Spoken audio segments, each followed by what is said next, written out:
구약성경 1250년 다니엘서 9장 20절로 27절까지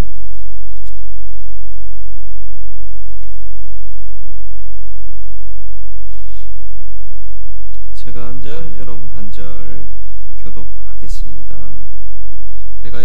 내가 이같이 말하여 기도하며 내 죄와 내 백성 이스라엘의 죄를 자복하고 내 하나님의 거룩한 산을 위하여 내 하나님 여호와 앞에 간구할 때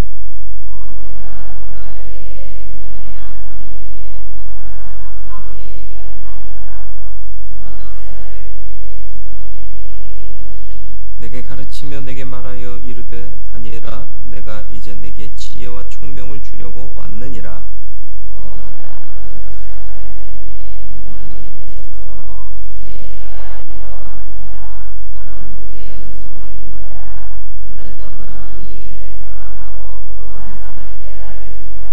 내 백성과 내 거룩한 성을 위하여 이른 이래를 기한으로 정하였나니 허물이 그치며 죄가 끝나며 죄악이 용서되며 영원한 의가 드러나며 환상과 예언이 응하며 또 지극히 거룩한 이가 기름 부음을 받으리라.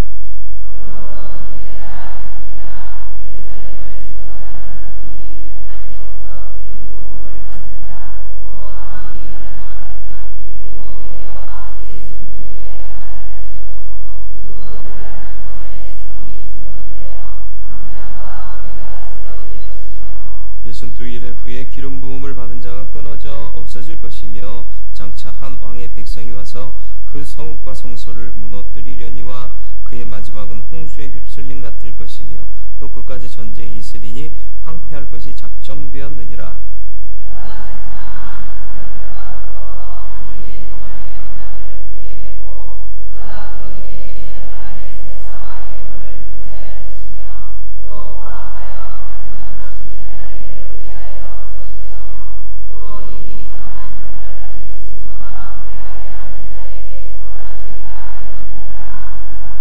아멘. 구약시대 대표적인 기도의 사람은 두말할 것 없이 다니엘입니다. 그에게 누가 기도를 가르쳤는지 어떻게 기도 생활을 할 수 있도록 훈련받았는지에 대해서는 성경에는 기록이 없습니다. 그런데 다니엘은 일생을 기도로 사는 사람이었습니다. 젊은 사람이 하루에 3번씩 시간과 장소를 정해놓고 기도했다. 이건 대단한 일입니다. 오늘 우리의 젊은이들 보세요. 정한 시간에 이렇게 기도하는 젊은이가 있습니까? 없어요. 없다고 그러면 또 이는 그렇게 하는 사람이 기분 나쁠 수 있지만 많지 않습니다. 굉장히 적어요. 젊을 때는 노세 젊어서 노세 그러면서 노느라고 바쁘고 특별히 하는 일 없이 바쁘잖아요. 오란 데 없어도 다 찾아가고 시간과 장소를 정해놓고 기도할 수 있다는 건 대단한 힘이고 의지고 믿음입니다. 어떻게 그럴 수 있었을까? 답은 하나밖에 없어요. 하나님의 큰 은혜를 받았기 때문이다. 여기서는 큰 은총이라고 표현하고 있습니다. 23절 말씀을 한번 보시겠습니까? 23절 곧 내가 기도를 시작할 즈음 명령이 내려왔으므로 이제 내게 알리려 왔느니라. 너는 크게 은총을 입은 자라. 하나님의 큰 은혜를 입었다. 그리고 다니엘서 10장 11절에는 뭐라고 또 기록하고 있느냐? 내게 이르되 큰 은총을 받은 사람 다니엘아. 큰 은총을 받았다고 계속 말씀하고 있고 다니엘 10장 19절에서도요. 이르되 큰 은총을 받은 사람이여 두려워하지 말라 평안하라 강건하라 이렇게 말씀하고 있습니다. 기도에서 크게 응답받는 것도 하나님의 은혜지만 하나님의 능력의 주체이심을 믿고 기도할 수 있는 것도 은혜 아니면 안 되는 거예요. 여러분 은혜가 뭐예요? 하나님 주신 모든 게 은혜예요. 앞서 오전에도 말씀드렸지만 생명이 은혜입니다. 하나님이 주셨기 때문에요. 믿음도 은혜예요. 내가 믿음 좋아지기를 원해서 되나요? 열심히 노력하면 믿음이 좋아지나요? 하지 말라는 건 아니에요. 노력하지 말라는 건 아니에요. 그것만 갖고 믿음이 좋아지지는 않아요. 하나님께서 주셔야 하는 거예요. 믿음도 역시 은혜죠. 깨닫는 것도 은혜입니다. 말씀을 같이 들어도요, 그게 내게 주신 말씀으로 깨달아지고 감동되는 역사가 있어요. 그건 은혜 받은 거예요. 다 은혜입니다. 그러니까 은혜 없이는 살아갈 수 없다는 고백이 우리의 입술에는 늘 끊임없어야 할 줄로 믿습니다. 기도의 사람이 될 수 있는 것도 은혜입니다. 그런 큰 은혜를 저와 여러분들이 받았으면 좋겠어요. 그래서 하나님이 정말 능력의 주님이시다. 능력의 주체자이시다. 그러니까 다른 것도 의지할 게 아니라 기도하는 게 빠르다. 이걸 인정할 수 있었으면 좋겠습니다. 다니엘에게서 배우는 기도입니다. 다니엘은 다른 거 바라지 않고요, 기도하는데 전념했어요. 그러니까 하나님이 응답하시고요. 그래서 하나님은 기도하는 자에게 반드시 응답하신다. 이 사실을 믿는 것이 필요합니다. 23절 말씀 다시 한번 보겠습니다. 곧 내가 기도를 시작할 즈음에 명령이 내렸으므로 이제 내게 알리러 왔느니라. 너는 크게 은총을 입은 자라. 그런즉 너는 이 일을 생각하고 그 완성을 깨달을지니라. 누가 누구에게 한 말이에요? 가브리엘이 다니엘에게 하는 말인데, 내가 기도할 때 명령이 내렸다. 누구로부터? 하나님께로부터. 야, 다니엘이 기도하고 있는데 너 가서 이거 전해. 하나님께서 기도하니까 그 즉시 응답하셨다는 얘기예요. 우리는 몰라요. 그런데 하나님은 그렇게 역사하신다는 거예요. 베드로가 감옥에 갇혀 있을 때 사도행전 12장에 보면 성도들이 열심히 기도합니다. 그때 무슨 일이 일어나요? 베드로가 갇혀있던 감옥문이 열리고 쇠사슬이 풀려요. 근데 베드로는 천하태평 자고 있으니까 천사가 와서 옆구리를 차서 깨우잖아요. 그리고 빨리 가. 이렇게. 언제 그랬다고요? 성도들이 기도할 때. 그 성도들이 기도할 때 옥문이 열린 걸 알았어요? 몰라요. 우리는 기도하고 응답이 있는지 없는지 모를 때가 너무 많지만 하나님은 항상 그 뜻에 합당한 기도는 받으시고 즉시 응답하신다. 이 사실을 믿는 게 은혜입니다. 이 은혜가 저와 여러분들 가운데 있기를 바라고요. 그래서 우리가 기도할 때 하나님이 역사하신다는 사실을 확신하면서 두려워하지 않고 담대히 행할 수 있는 믿음의 사람 되어지기를 축원합니다. 다니엘 10장에도 보면 다니엘이 3주 동안 슬퍼하며 좋은 떡을 먹지 않고 고기와 포도주를 입에 대지 않고 기도했다 그랬는데, 그때 다니엘서 10장 11절 12절 말씀이요, 같이 한번 읽어볼까요? 내게 이르되 큰 은총을 받은 사람 다니엘아, 내가 내게 이르는 말을 깨닫고 일어서라. 내가 내게 보내심을 받았느니라 하더라. 그가 내게 이 말을 한 후에 내가 떨며 일어서니 그가 내게 이르되 다니엘아, 두려워하지 말라. 내가 깨닫으려 하여 내 하나님 앞에 스스로 겸비하게 하기로 결심하던 첫날부터 내 말이 응답받았으므로 내가 내 말로 말미암아 왔느니라. 아멘. 언제 응답받았다고요? 내 하나님 앞에 스스로 겸비하게 하기로 결심하던 첫날. 마음에 결심만 한 게 아니라 하나님께 기도한 거예요. 하나님, 내가 하나님 편에서 이거 꼭 지키겠습니다. 결심하던 첫날부터 내 말이 어떻게 됐다고요? 응답받았으므로. 네. 하나님은 이렇게 응답하십니다. 다니엘은 3주 동안 기도하면서 모르고 있었지만 하나님은 이미 다니엘이 기도를 시작한 첫날부터 들으시고 응답하셨더라라는 것입니다. 이와 같이 우리의 기도도 우리가 모르고 있는 동안에도 이미 응답되고 있음을 믿어야 할 줄, 믿어야 하는 것임을 인정하세요. 믿어야 할 줄 믿으시기 바랍니다. 그러면 어법에 맞을까 고민이 돼서 믿어야 하는 것도 믿어야 되는 거예요. 그죠? 여러분의 믿음이 이와 같기를 바라요. 하나님은 반드시 응답하신다. 그래서 조지 뮬러의 기도 늘 말씀드리잖아요. 5명 친구 구원을 위해서 기도했는데 4명은 죽기 전에 회개했고 1명은 죽은 후에 회개하고 예수 믿었어요. 이게 다 기도의 응답이에요. 하나님은 한 채의 오차도 없이 들으시고 역사하십니다. 하나님의 때가 있다는 사실도 우리는 잊지 말아야 합니다. 우리는 항상 우리의 때에 집중해요. 그러나 하나님은 하나님의 때를. 24절로 27절 조금 긴 말씀이지만 좀 보시겠습니다. 우리가 읽은 이 말씀이 뭐예요? 이 말씀을 보면 하나님은 전지전능하셔서 모든 것을 다 하시고 모든 것을 다 주장하신다. 이걸 기록하고 있죠.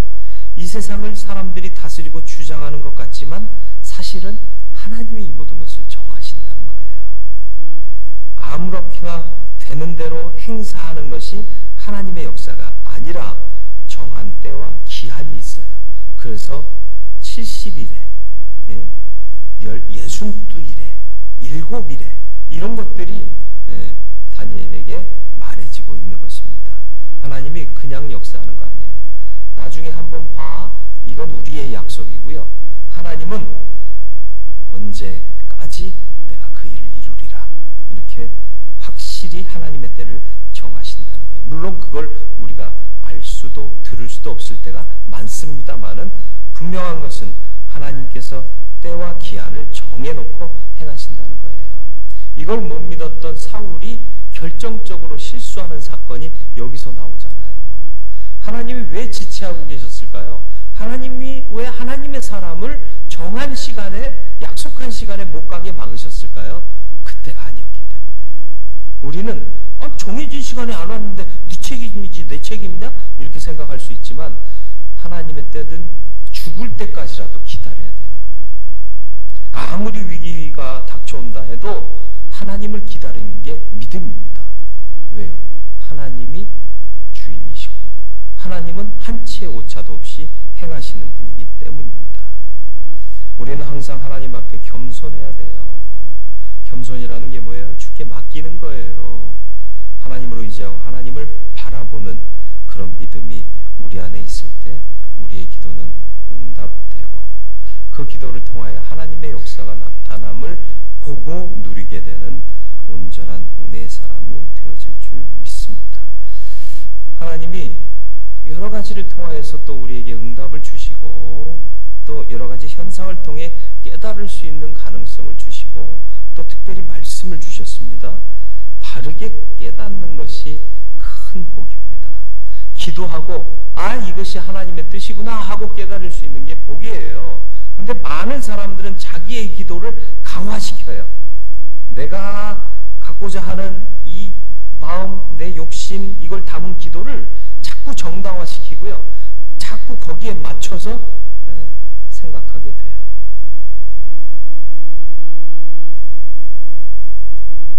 다니엘서 9장 2절에 보면 이런 말씀이 나옵니다. 그 통치 원년에 나 다니엘의 책을 통해 여호와께서 말씀으로 선지자 예레미야에게 알려주신 그 연수를 깨달았나니 곧 예루살렘의 황폐함이 70년 만에 그치리라 하신 것이니라. 바벨론 포로 생활이 70년 만에 마치게 되리라는 예언의 말씀을 읽고 그 연수를 깨닫고 특별 기도를 다니엘이 시작했습니다. 말씀을 읽어도 깨달지 못하는 것 굉장히 안타까운 일이고요. 말씀을 듣고 깨닫고 변화되는 것, 그리고 깨닫고 기도하는 것, 이것이 은혜인 줄 믿습니다. 22절로 23절로 다시 옵니다. 내게 가르치며 내게 말하여 이르되 다니엘아 내가 이제 내게 지혜와 총명을 주려고 왔느니라. 왜요? 기도하는 자에게는 지혜와 총명이 있어서 하나님의 뜻과 하나님의 때를 알아야 되기 때문에 기도하면 깨닫게 하신 줄 믿으시길 바랍니다. 그래서 그 깨닫게 하시는 그 복을 받는 자 되시기를 축원합니다. 23절 끝에도요. 이 일을 생각하고 그 환상을 깨달을지니라. 하나님께서 환상으로 보여주시거든요. 근데 환상을 봐도 못 깨달으면 이거 답답한 거예요. 뭔가는 알려주셨는데 뭔지를 모르면 답답한 거잖아요. 그러니까 그걸 깨달을 수 있는 은혜도 주시옵소서. 기도해야 될 뿐만 아니라 진심으로 하나님 뜻에 맞춰 기도하면 하나님께서 깨닫게 하는 복을 주시겠다라는 것입니다. 25절에는 또 뭐라고 말씀하고 있습니까? 25절 그러므로 너는 깨달아 알지니라 이렇게 말씀하고 있어요. 네. 다시 말하면 다니엘의 기도가 하나님 앞에 상달되어서 하나님이 지혜와 총명을 주셔서 그 응답을 알게 하신다는 거예요. 그래서 앞에서 본 아까 같이 읽었던 다니엘서 10장 11절로 12절 말씀이요, 깨닫는 것이 얼마나 큰 축복인지 모른다는 거죠.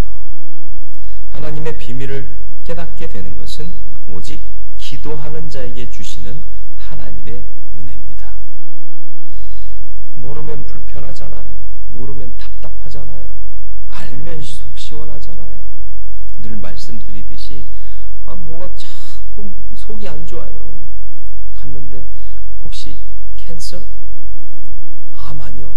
이런 생각 갖고 갔는데 숙변입니다. 그러면 창피하긴 해도 속이 시원하잖아. 이제 더 안 아프잖아. 이제 신경도 안 쓰이잖아요. 모르면 이게 뭐지? 막 두렵고 떨리는데 알면 그거 아무것도 아니야. 이렇게 되는 거예요. 그러니까 하나님의 뜻을 깨달아 알 수 있는 은혜를 받기를 축원하는데 그 은혜는 기도하는 자에게 주어진다. 여러분 기도하세요. 기도하세요. 그러면 하나님의 비밀을 알게 돼요. 다니엘이 기도하는 가운데 하나님의 응답을 받아 앞으로 될 일을 알 뿐만 아니라 세상 끝날까지의 비밀도 알게 됐어요.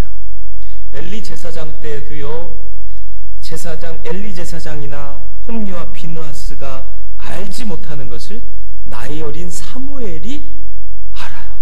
왜요? 순전한 마음으로 기도하니까 하나님께서 알게 하시는 거예요. 철없는 아이가 와서 홈리와 비느하스의 미래를 얘기하잖아요. 기도하는 자에게 하나님은 비밀을 알게 하십니다. 예레미야 33장 2절로 3절 말씀 같이 읽어봅니다. 이를 행하시는 여호와, 그것을 만들며 성취하시는 여호와, 그의 이름을 여호와라 하는 이가 이와 같이 이르시되, 너는 내게 부르짖으라. 내가 내게 응답하겠고 내가 알지 못하는 크고 은밀한 일을 내게 보이리라. 아멘. 하나님의 크고 은밀한 일을 누가 봐요? 누가 봐? 아이새끼 깨가 아니라 미안합니다. 세 분이 웃어주셨는데 나중에 밥 살게요. 부르짖는 자에게 하나님의 크고 비밀한 일을 보여주십니다. 저와 여러분들이 하나님의 크고 비밀한 일을 볼 수 있기를 바랍니다. 일이 되어 가는데 모르면 답답해요. 알면 편해요. 알면 안정이 돼요. 그런 비밀을 아는 은혜가 있기를 바라고요. 아모스 3장 7절 말씀이요, 주 여호와께서는 자기의 비밀을 그 종 선지자들에게 보이지 아니하시고는 결코 행하심이 없으시리이다. 무슨 뜻이에요? 기도하고 하나님 편에 서 있는 자에게 하나님은 알게 하시고 일하신다. 그래서 먼저 본 자들이 외치는 거예요. 여러분 이대로 가면 안 됩니다. 돌아서세요. 힘을 내세요. 견디세요. 이런 메시지를 줄 수 있는 게 누구라고요? 기도하는 자예요. 기도하는 자. 기도하는 자는요, 너 그러다 망한다 이렇게 말하는 자가 아니라 우리 힘을 냅시다. 회개합시다. 그래서 하나님 편으로 갑시다. 희망의 선포예요. 긍정의 메시지예요. 너 안 돼. 이게 하나님의 메시지가 아니에요. 하나님은 우리의 미래에 소망을 주시기 위한 분이시지 낙담하게 하고 좌절하게 하는 것이 하나님의 뜻이 아니라니까요. 말씀 그대로 기도하는 자에게 하나님은 복을 주십니다. 이 복을 받아 누릴 수 있는 저와 여러분들이 되길 바라요. 다니엘처럼 큰 은혜 받는 사람 되시길 바라고요. 그래서 기도에 반드시 응답하시는 하나님이신 것을 믿고 기도하고 응답 받으시길 바라요. 물론 내가 모를 때도 있어요. 그러나 하나님은 우리가 기도를 시작하는 그 첫 시간부터 들으시고 응답하셔서 역사를 이루신다는 거예요. 하나님의 때를 알고 인정하는 게 은혜입니다. 반드시 하나님의 때가 있어요. 우리의 때는 너무 조급하고요. 우리의 때는 너무 얄팍해요. 나만 잘 되면 돼. 근데 하나님의 때는 뭐예요? 모두가 잘 돼야 돼요. 그러니까 인내하게 하시는 거예요. 기다리게 하시는 거예요. 그 때를 기다릴 줄 알아야 하는 겁니다. 하나님의 뜻과 때를 바르게 깨닫는 것이 또한 복입니다. 기도하고 응답을 깨달을 수 있는 믿음 주시옵소서. 역시 기도해야 됩니다. 기도하는 자에게 하나님의 크고 비밀한 일을 보이십니다. 기도하는 자에게 하나님의 비밀 알게 하십니다. 이 은혜를 받고 누리고 살기 위하여 기도하고 또 기도하는 기도의 사람 되시기를 주님의 이름으로 축원을 드립니다.